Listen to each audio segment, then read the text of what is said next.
শাহরু রমাদান আল্লাযী উনজিলা ফীহিল কুরআন হুদাল লিন-নাস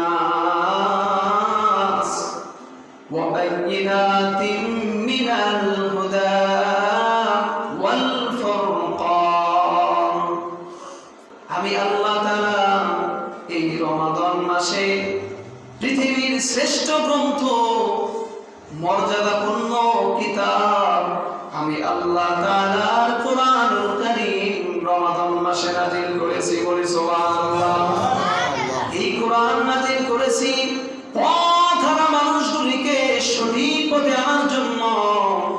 আমি আল্লাহ তাআলা এই মাসে এই কোরআন নাযিল করেছি সঠিক পথ দেখানোর জন্য। হালাল হারাম, জায়েজ নাজায়েজ, কোনটা ঠিক কোনটা ব্যাঠিক এগুলি নির্ধারণ